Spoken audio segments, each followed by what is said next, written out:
Hoggie's beer reviews. Hoggie's beer reviews. What's going on, guys? Welcome back to another installment of Hoggie's beer reviews. Today I'm bringing you a beer that I've been wanting to bring you for about 2 years now, because this is a beer that I've had once on tap about 2 years ago. Just to show you what we're working with, this beer is now called Goodnight.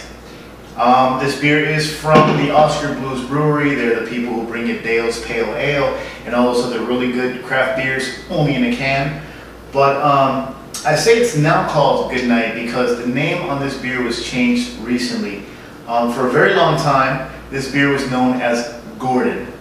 Okay, Gordon from the Oskar Blues brewery. They recently had to change the name. It is now called Goodnight. Little background, little story on that. Just to let you know, because when I drank it, it was Gordon. I always knew it as Gordon. I found out about the name change literally maybe a week ago.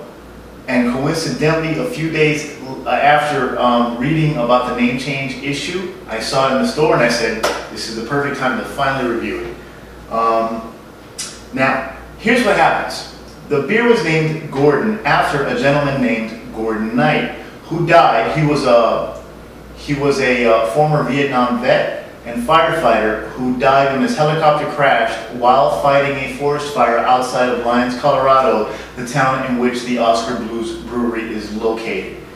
The owner and founder of Oskar Blues had met the man, they knew each other, and it turns out Gordon Knight was also a home brewer.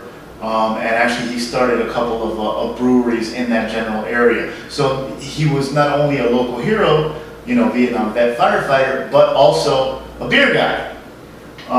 So he died fighting that forest fire, and they dedicated the beer and named it after him. They named it Gordon. And the name stood for many years, but there's also that brewery, and they own a chain of restaurants, you know, brew pub restaurants, called Gordon Biersch.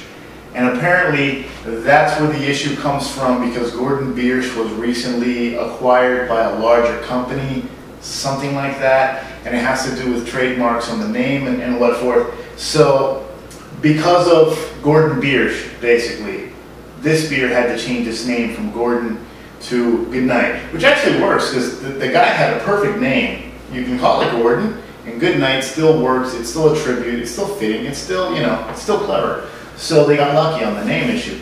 As far as Gordon Biersch, they don't make beers anywhere near as good as Oskar Blues, but I'll leave that alone. Now, to the beer, okay? Punching it up on Beer Advocate. And remember, I had this beer once on tap, maybe 2 years ago at the Titanic Brewery in Miami, Florida. I love that. It's a great little brew pub. They make great beers, you know, fresh, well-made beers, and on top of that, the food is really good. If you're ever in Miami, check out Titanic if you want some fresh beer. But they had it as a guest beer on tap, you know, because they have all their beers on tap, and then 2 or 3 guest taps. And I tried it there, and I really liked it. Been meaning to review it ever since. But the funny thing is, when I was at Titanic and I saw it on the menu, or you know, on the beer list or whatever, it said Gordon. I'm like, Gordon? What beer is that? Is that Gordon Biersch? That was like my initial assumption that it was Gordon Biersch. And they brought it to me, and I Googled, you know, I checked it on my phone, and it turns out, no, it's Gordon from Oskar Blues, and it was a killer beer, and all that stuff. That's why we broke out the Titanic glass today, finally to review it. Anyways, on Beer Advocate, Goodnight, Imperial Red Ale, okay? This thing scores, general score out of 1,015 reviews, it receives an A-. And the bros, the guys who run Beer Advocate, give it a B+. Beer Advocate categorizes this beer as an American Double or Imperial IPA because it is 8.7% alcohol by volume. But the brewery, Oskar Blues, classifies it as an Imperial Red or Imperial Red Double IPA. Yeah, well, okay. Forget about that for a second. But yeah, it's 8.7%. It's kind of like one of those hybrid styles. It's kind of like half double IPA, half Imperial Red. It's like a hoppy Imperial Red kind of thing.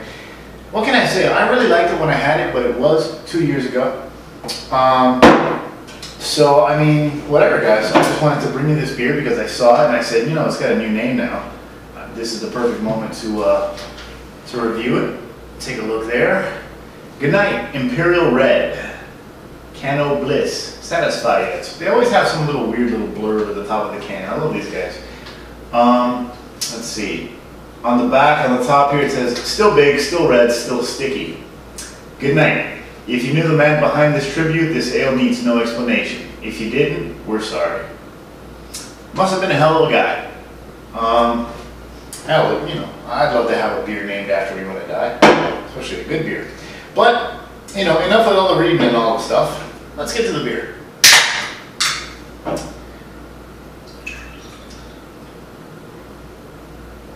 I've been wanting to try this beer again. I have not had it since I had it that day on tap. I know it's a big beer, and I just, you know, I kept putting it off and I kept putting it off, and finally, the time has come. So I'm really looking forward to this.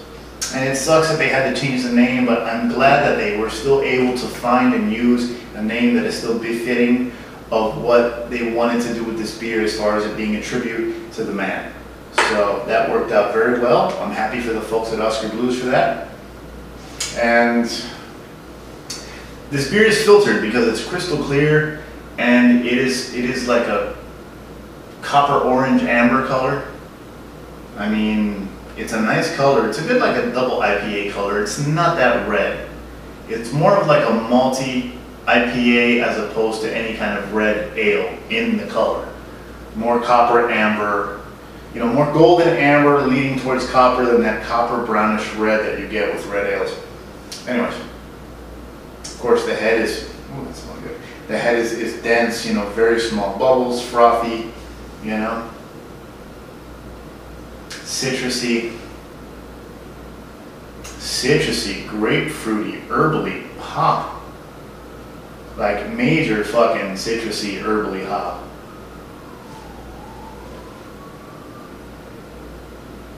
And there is, I had it nice and cold. You know, cold always takes away a little from the sweetness from the malt, but I can catch an undercurrent of malt in the nose. Alright, enough of that. Time to drink it. To Mr. Knight, cheers. To the folks at Oskar Blues, cheers. To everybody who watches Hoggie and his damn beer reviews, cheers.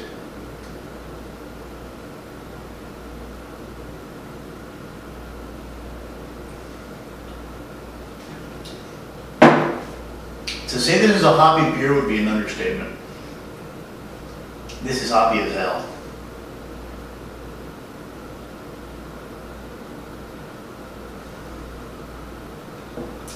Citrusy, resonant hop, just bite you right away. What the hell was that? You guys hear that? That was loud. Damn neighborhood. But yeah, it's grapefruity, it's resinous, it's beautiful.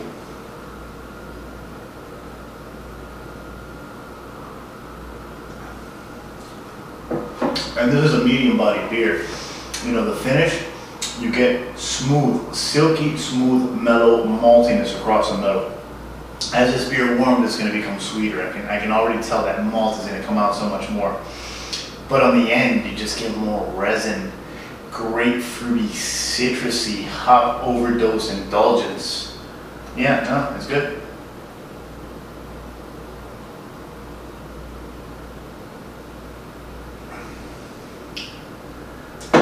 I gotta be honest with you, I would categorize this more as an IPA than a red. I'm not getting enough of the malty notes, especially like the slight toasted malt note that you get in red ales, in amber ales. This is, but for all intents and purposes, a double IPA, maybe with just a little more malt character than their other double IPA, which is the Governor, which is also a very good beer. It doesn't, like, I can see where it can kind of fit in between styles. I can't put my finger on what it is about this beer that does make it lean towards red and more up, you know. It's in the IPA category, but it kind of leans towards red. And I can't put my finger on what makes it lean that way, because the malt presence is not as strong. It's not as sweet, it's not as toasty as you'd expect.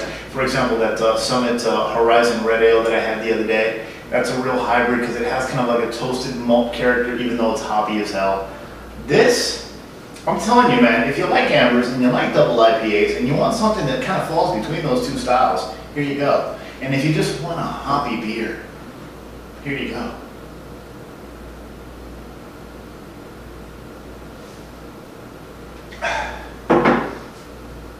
I've rambled on enough. You know, this isn't really a history lesson. Just wanted to let you know about this great beer that I had a year ago. I'm happy to finally try it, although under a different name, but it is still the same beer, guys. And it is a very well-made beer. I call this a glass full. Even though it's kind of one of those beers that doesn't have a specific category, it's not a cut and dry, this style or that style. It's a good beer. Quality all the way around. Flavors, just it's overwhelming with flavor. If you love hops, if you love IPAs, you'll love this beer. Glass full and a fitting tribute to the man. I didn't know him, obviously, but you know what? Firefighter, Vietnam vet, died in the line of duty. That's someone I can get behind and support, even though I didn't know him. So to Mr. Gordon Knight, the tribute is very fitting to Dale's, Dale's people, I should say, Oskar Blues. Good job with the beer. Gordon, good night, formerly known as Gordon, solid. Get you some. Thanks for watching, and cheers, guys.